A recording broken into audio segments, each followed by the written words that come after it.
Et si vous participiez à une véritable expérience scientifique? C'est ce que vous propose la Cité des sciences et de l'industrie à travers une séance de psychologie expérimentale au cours de laquelle votre cerveau est confronté à des images ambiguës. On fait de la recherche sur la vision, comment le cerveau reconstruit le monde que nous voyons à partir des signaux qui sont très bruités, qui sont très partiels, qui ne véhiculent pas toutes les informations et qui sont ambigus surtout. Donc, une image ambiguë, ça peut être un cube de fer, ça s'appelle le cube de Necker. C'est un objet ambigu parce que sa profondeur peut s'inverser. Et si vous le regardez pendant plusieurs secondes, et surtout si vous faites un effort mental, vous pouvez inverser sa profondeur. Ici, nous testons le mouvement ambigu.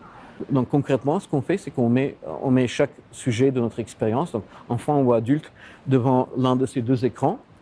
On leur montre des séquences animées, donc qui est du mouvement ambigu, qui peut être perçu soit à droite, soit à gauche. Et puis, on leur donne le choix. Est-ce que vous avez vu du mouvement vers la droite ou vers la gauche? Et chaque fois, ils choisissent une direction. La plupart du temps, ils ne perçoivent pas l'ambiguïté de ce qu'ils voient. Ils pensent qu'il y a une direction définie et ils sont étonnés d'apprendre à la fin qu'en fait, il n'y avait pas de bonne réponse et que l'autre direction, celle qu'ils n'ont pas donnée, était aussi bonne que celle qui... Les gens aiment beaucoup voir leurs propres résultats et surtout dans ce type d'expérience où chaque personne est différente que les autres. Donc, ce qu'on fait, c'est qu'on leur donne une feuille, comme ça, avec une adresse d'une page web et un code. Et donc, le soir même de leur passation, nous mettons leurs données en ligne. Et avec leur code, ils peuvent aller consulter leurs propres résultats et comparer leurs résultats avec toutes les autres personnes que nous avons passées. Donc, la question est, comment on prend cette décision? On pourrait imaginer que le cerveau tirait au pile ou face chaque fois et on choisirait au hasard, de cette façon-là, la direction perçue. Mais ce n'est pas ce qu'on trouve. Ce qu'on trouve, c'est que chaque personne semble avoir une direction préférée. Donc, par exemple, si vous avez une direction préférée vers le bas, vous allez voir toutes les directions entre cette direction-là et cette direction-là, toutes les directions vers le bas, et jamais, ou presque jamais, toutes les directions vers le haut.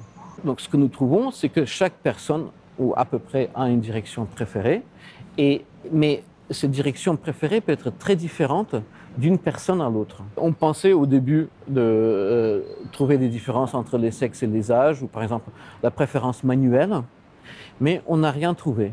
En tout cas, en testant les adultes, entre les âges de 18 ans et 80, par exemple, il n'y a pas d'effet d'âge sur la distribution de ces directions préférées dans la population. C'est toujours la même distribution. Cette distribution, elle est très étrange parce qu'on trouve, par exemple, beaucoup plus de préférences vers le bas que vers le haut. On ne comprend pas.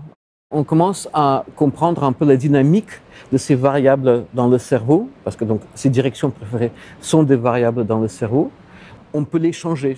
Si je mesure votre direction préférée, elle est par là, je peux faire en sorte, en vous montrant des images non ambiguës qui vont par ici, je peux attirer votre direction préférée. Et après, pendant 90 secondes, je peux mesurer pendant que ça revient à sa valeur initiale. On peut mesurer cette dynamique. C'est quelque chose qui se passe dans le cerveau, qu'on mesure sans mettre une électrode. Donc c'est assez précieux. Il n'y a pas beaucoup d'exemples comme ça en psychologie expérimentale, donc c'est assez intéressant.